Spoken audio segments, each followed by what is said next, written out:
Hermanos, con qué rapidez se cerraron los días del ministerio público de nuestro Señor Jesucristo. 3 años antes, en el río Jordán, allí estaba Juan el Bautista presentándolo a él como el Cordero de Dios que quita el pecado del mundo. Y a partir de ese día, como ustedes saben, la fama del Señor se expandió por toda la región. Fue aclamado como un gran maestro, como un hacedor de milagros. Y por algunos que se atrevieron, dijeron también que era el Mesías. Así que donde quiera que se movía, no podía librarse de esa gran multitud. Vinieron de todas partes la gente. Querían verlo, querían oír. Algunos querían sanidad y otros venían también para ser alimentados por él. Pero a la vez sabemos que no todas las personas tenían tan alta estima hacia el Señor, porque a medida que la fama crecía, también creció el odio, especialmente de los escribas y de los fariseos hacia nuestro Señor Jesucristo. Así que estos hombres estaban decididos de acabar con el Señor Jesús, y tal fue el asunto que planearon su muerte precisamente en la temporada de la Pascua. Hoy es el llamado Día de Ramos, ¿no es así, hermanos? Fue cuando Jesús comenzó su última semana de ministerio público en la tierra. Y saben, se estaba llevando a cabo el cumplimiento de la profecía de Zacarías. ¿Recuerdan la profecía de Zacarías? Alégrate mucho, hija de Sión, aunque muchos no lo hacían con el entendimiento espiritual que deberían de hacerlo. Da voces de júbilo, hija de Jerusalén. He aquí tu rey vendrá a ti, justo y salvador, humilde. Y noten, y cabalgando sobre un asno, sobre un pollino, hijo de asna. Es decir, un pollino es un asno, pero joven, ¿no es así? Me recuerda una vez que alguien me contó sobre una obra que se hizo en Cuba, pero parece que había una persona no de mucho entendimiento, quizás poco analfabeta, y cuando vio esa parte dijo en alta voz: tan grande era ese pollo que Jesús podía montar. Un pollino es un asno pequeño, hermanos, pero así comienza lo que parecía un tiempo de triunfo, un día de triunfo, podemos decir, ¿no? Por toda la región, por toda la época, según conocemos, sabemos que ya habían comenzado las suaves lluvias de la primavera y por lo tanto ya los campos comenzaban a verse bien verdes, bien lindos. Y también las plantas y las flores daban su aroma, llenando todo el ambiente de una fragancia suave. ¡Qué hermosa mañana de primavera, mis queridos hermanos! Después del desayuno que él tuvo con sus amigos, Jesús salió con sus discípulos, es decir, de Betania a Jerusalén. En el momento en que llegaron por Betfagé, allí, pues seguramente, como era tradición, las carreteras estaban llenas de toda la gente, de los peregrinos que venían por la Pascua a Jerusalén. Y notamos cómo el Señor comenzó a preparar las cosas. Hermanos, Dios prepara las cosas para nosotros, aun cuando nosotros no nos damos cuenta. Y ahí vemos que en la mañana de esa entrada, Jesús había enviado a 2 de sus discípulos precisamente a un lugar específico a buscar un pollino, a que lo desataran y lo trajeran para la profesión o la entrada a Jerusalén. Y al tomar la posesión de aquel animal, pues, claro, los dueños salieron y preguntaron, ¿qué es lo que están haciendo? Y ellos respondieron exactamente lo que Cristo les dijo que dijeran. ¿Recuerdan, hermanos?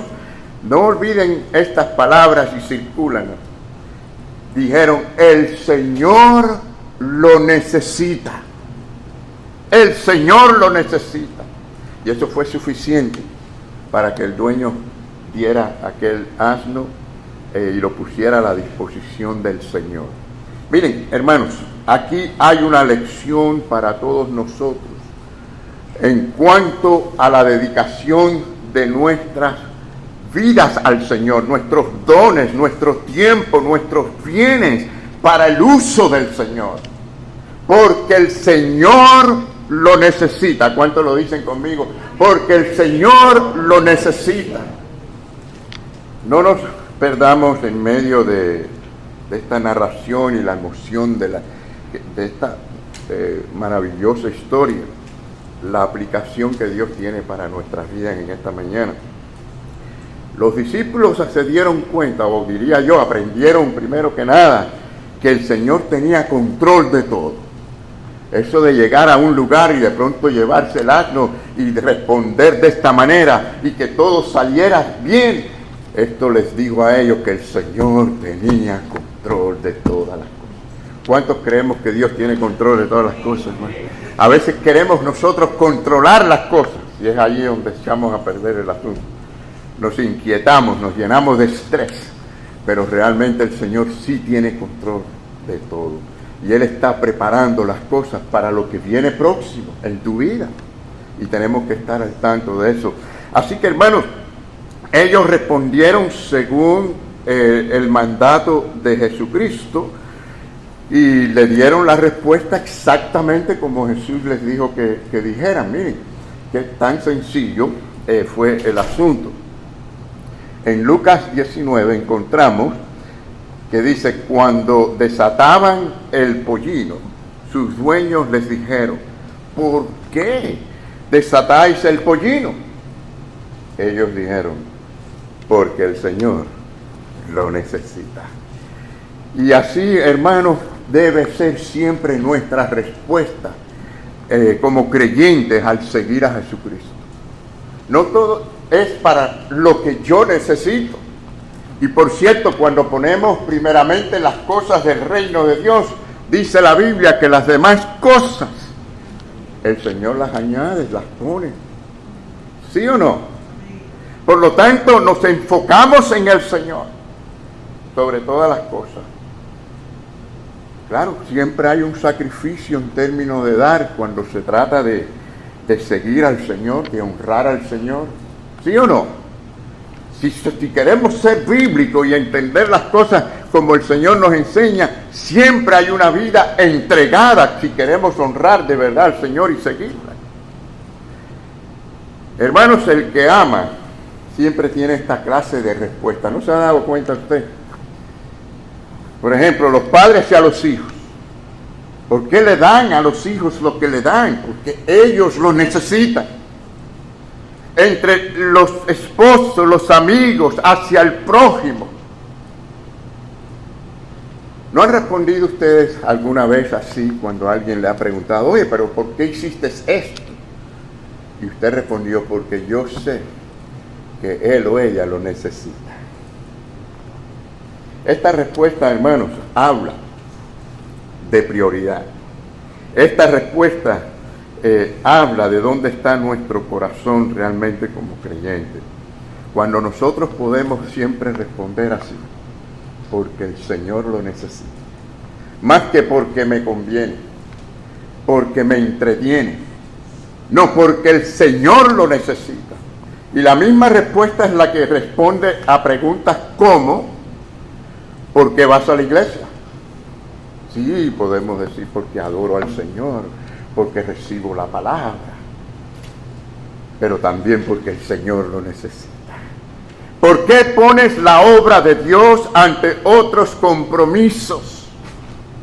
¿Por qué no dejas de ir el domingo a adoración al Señor? ¿Por qué das tu diezmo? ¿Por qué permaneces fiel en una iglesia que tiene necesidades cuando hay tantas iglesias con ministerios grandes? Y siempre la respuesta va a ser así. Diga conmigo, porque el Señor lo necesita. Tu respuesta debe ser así siempre. Bueno, porque la iglesia lo necesita, porque la gente lo necesita, porque el prójimo lo necesita, porque el que está perdido lo necesita. Así que no solo Dios prepara las condiciones para que se cumpla su voluntad, sino que quiere involucrarnos a nosotros, a que seamos parte de esa obra.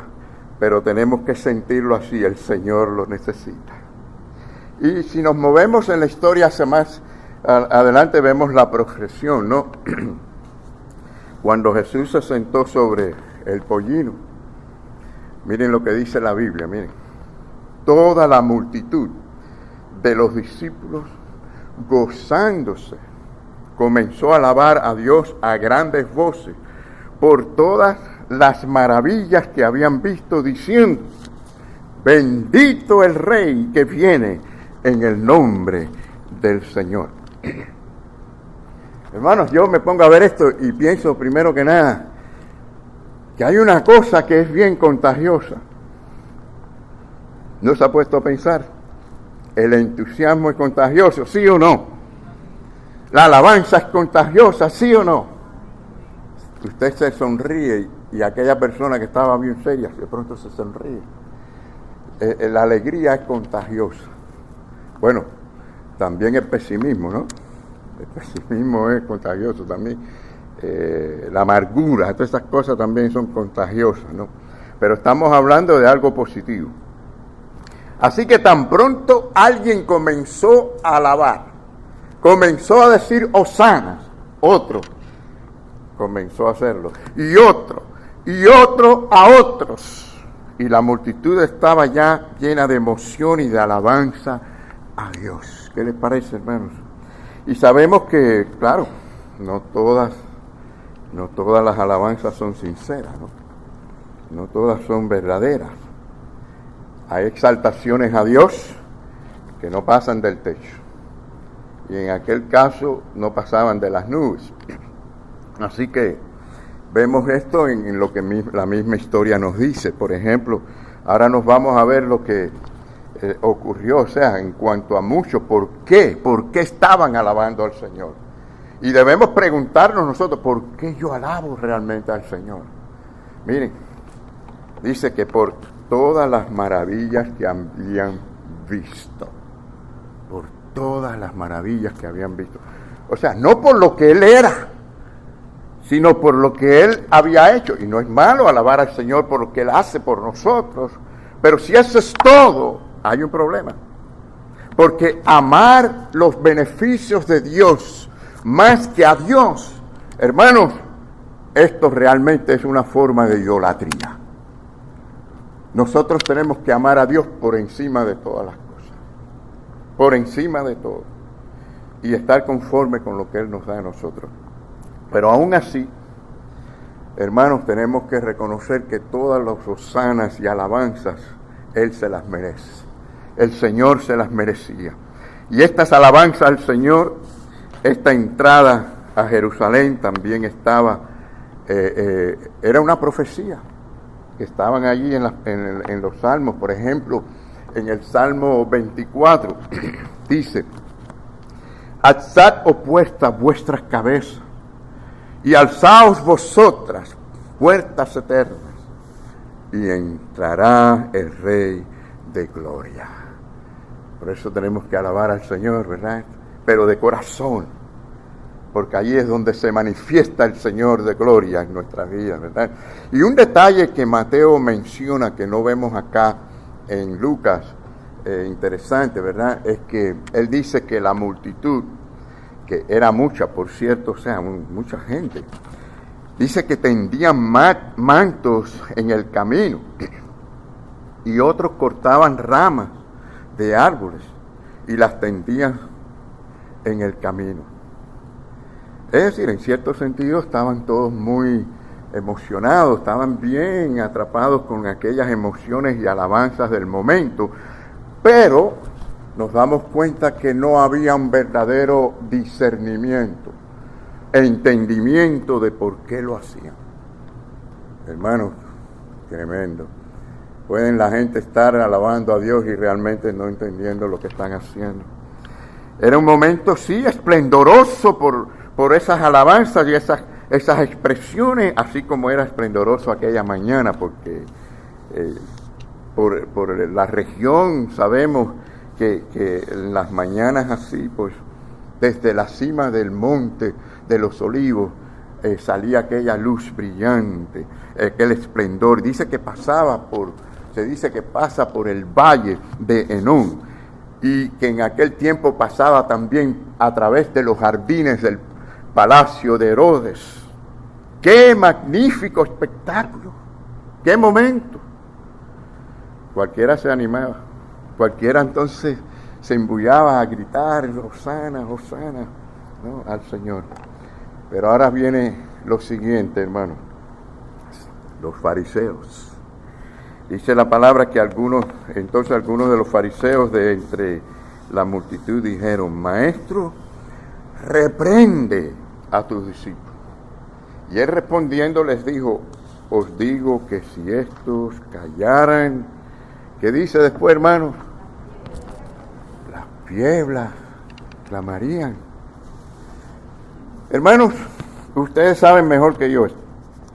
Siempre va a existir gente con el espíritu de paripé, ¿sí o no? ¿Saben? Estos fariseos y escribas eran los paripé de todo lo que Jesús hacía. Y claro, en esta ocasión ellos querían que Jesús reprendiera a la multitud que le rendía honor y alabanza a él. Y por cierto, aquí nos damos cuenta de otro detalle interesante acerca de la naturaleza de Jesús. Cristo nunca rechazó adoración ni alabanza. ¿Te has dado cuenta? Ningún ángel del cielo permitió adoración a sí mismo. Ningún profeta aceptaba la adoración de los hombres. Solo Él y Jesucristo. Porque Él era el verdadero Hijo en esencia, unigénito Hijo de Dios. Y también el Mesías. Pero bueno, los fariseos estaban molestos ante aquello. Estos hombres religiosos, en su falta de entendimiento, estaban molestos por aquello. Y el Señor les responde: os digo que si estos callaran, las piedras clamarían. Bueno, primero que nada, yo veo en esta respuesta que significa que los propósitos y los planes de Dios, nadie, ningún ser humano, ni el diablo con todos los demonios puede interrumpirlo. Al contrario, con toda esa maldad tan grande y tinieblas, más bien cooperaron en esa soberanía de Dios a llevarlo a la cruz del Calvario y a cumplir el plan redentor. ¿Qué les parece, hermano? ¿Decimos amén? Amén. Ahí sí va un amén. Hermano, tremendo. Dios tiene control. Y lo segundo veo es que el hombre, si el hombre no adora a Dios, Dios tiene el poder para hacer que las piedras lo hagan. ¿Sí o no? Si Él quiere. Y que prediquen. Si no predicamos el Evangelio, Él puede hacer que las piedras lo hagan. Una de las aplicaciones aquí es que nunca debe un creyente estar en ese lado de los que invitan a que las piedras canten, a que las piedras prediquen, a que las piedras adoren a Dios. Y lamento decir que hay muchos que sin saberlo se ponen en este lado. Se ponen en este lado. Hay creyentes que no buscan realmente adorar ni alabar al Señor, ni comparten el Evangelio con otros. Así que en un sentido están invitando a las piedras que lo hagan, ¿sí o no? Esto de las piedras tiene una doble aplicación también. Claro, se puede profundizar un poco más, no tengo mucho tiempo ahora para detenernos allí solamente, pero primero en cuanto a los corazones endurecidos. El Señor puede hacer que corazones de piedra se conviertan en corazones de carne y le alaben y le glorifiquen. Pero la segunda aplicación es profética, hermanos, en el sentido de castigo por rechazar a su único Mesías en cuanto al pueblo de Israel. Y aunque lo voy a mencionar un poco más adelante, quiero decirles que sucedió con las piedras de Jerusalén. No quedó piedra sobre piedra, porque precisamente rechazaron al Mesías. Pero sí, aquí vemos a los fariseos, hermanos, que ya le tenían tanto odio a Jesús, que ya estaban preparando para matarlo y crucificarlo. Y en una ocasión hasta dijeron, todo el mundo se va tras de él, en una forma despectiva. El mundo va tras él. Claro que esto no es sabemos que no es así literalmente, sino supuestamente todos aquellos que le seguían. Pero también sabemos que no todo el mundo que está cerca de Jesucristo está en Cristo. Muchos están cerca del camino, pero no en el camino. Por lo menos así parecía, ¿no? Las cosas que mucha gente adorando al Señor y alabándole por los milagros. La gente parecía estar muy, muy felices. Pero había uno con un entendimiento espiritual que le hacía llorar todo aquello. Y por eso nos movemos a lo que podemos llamar un día de tristeza o un día de tragedia, ¿no? Es decir, en medio de toda aquella alabanza había uno que lloraba, que hacía un contraste tremendo en cuanto a las clases de emociones. En una de las esferas se percibe triunfo y en la otra tristeza y tragedia. Mientras la multitud estaba alabando y muy emocionada, con tanto júbilo, hubo uno que supo expresar las emociones en base a la realidad espiritual. Quiere decir que podemos estar gozando y alegrándonos mucho cuando a veces deberíamos de estar llorando, porque no vemos la condición, la realidad espiritual. Y el Señor la estaba viendo. Miren, noten conmigo el texto. Dice la palabra de Dios que cuando llegó cerca de la ciudad, al verla a la distancia, ¿no?, lloró sobre ella, diciendo, oh, si también tú conocieses, a lo menos en este tu día, lo que es para tu paz. Mas ahora están encubiertos tus ojos. Los vio ciegos. A pesar de toda la alabanza, los vio ciegos, sin discernimiento. Los fariseos, líderes espirituales supuestamente, estaban ciegos y llenos de orgullo. Y aquella gran multitud también estaban ciegas. Y Jesús veía esto y su corazón se rompía y lloraba por este motivo. Con tanta alabanza y a su vez tanta ceguera espiritual. Hermanos, vemos después cómo él lloraba diciendo, Jerusalén, Jerusalén, que matas a los profetas y apedreas a los que te son enviados. ¿Cuántas veces quise juntar a tus hijos, como la gallina a sus polluelos, debajo de sus alas?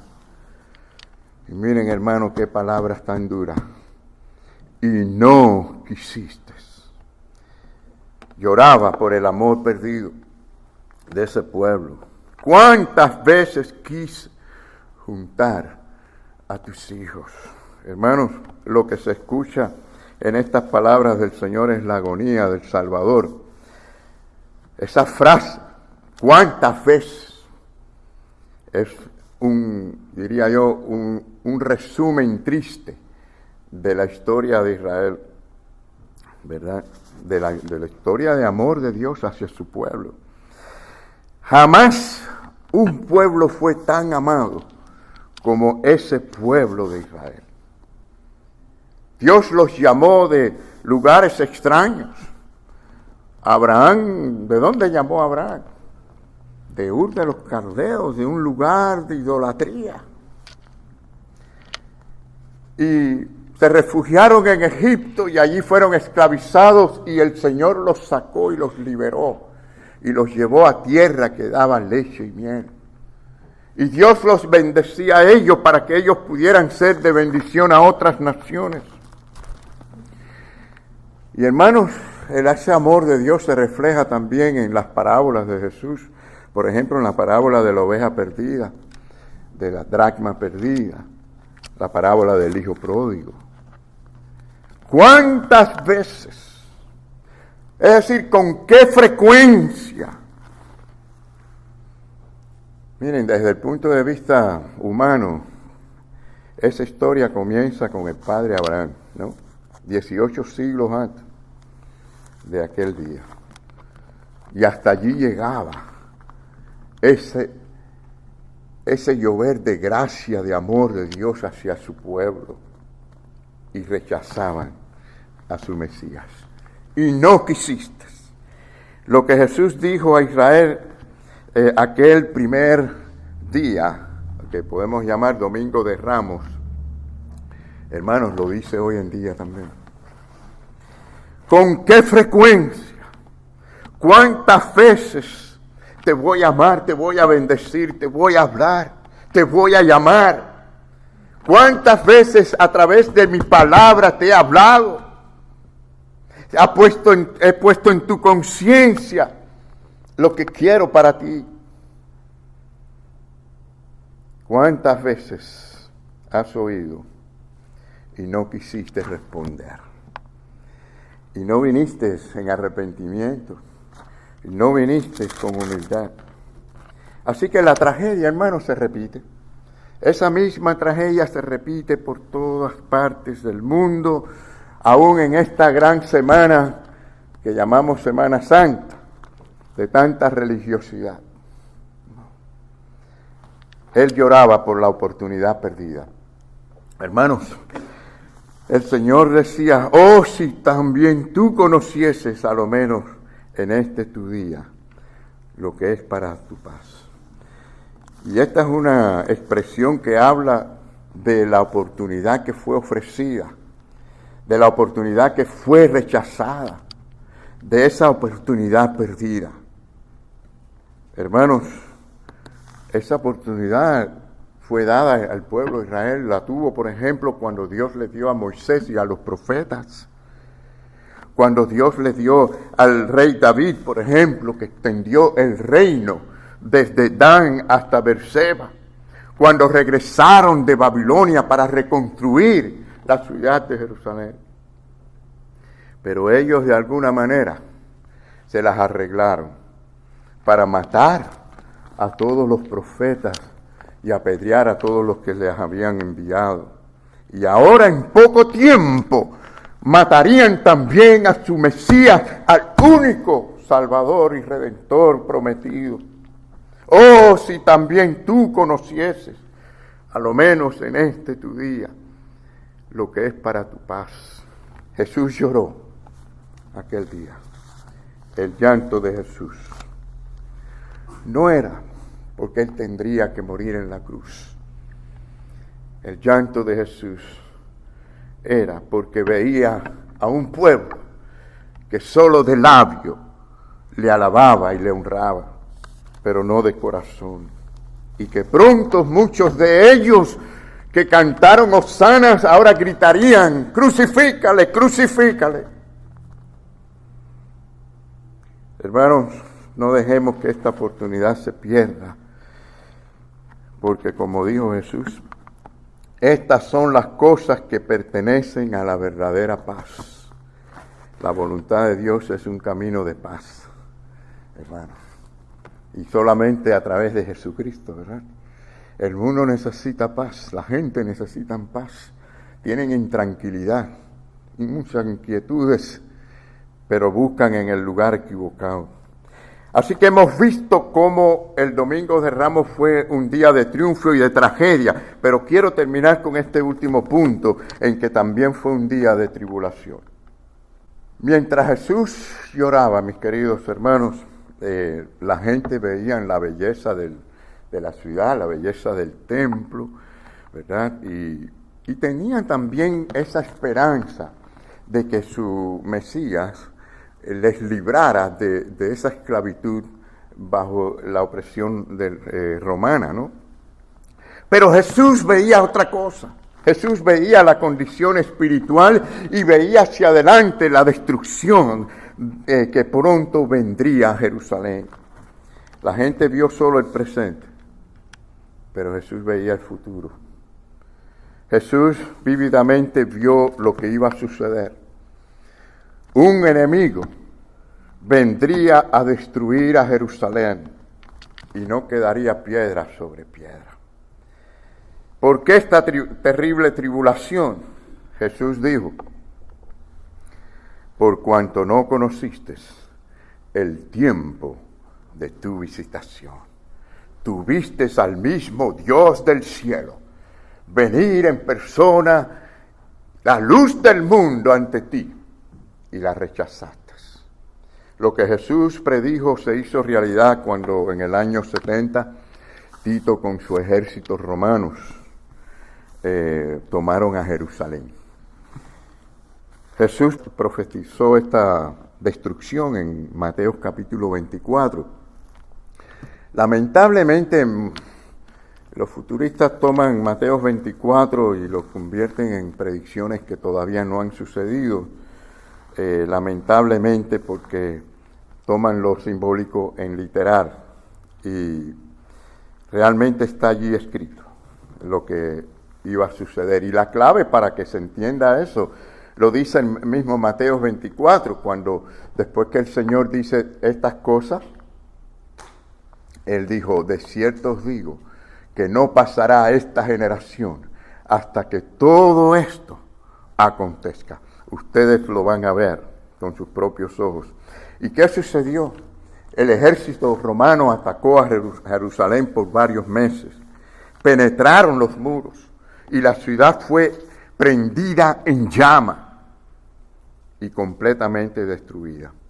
Yo les quiero leer una frase pequeña de lo que dijo el propio historiador judío, Josefo, cuando pasó por allí y vio la ciudad de Jerusalén.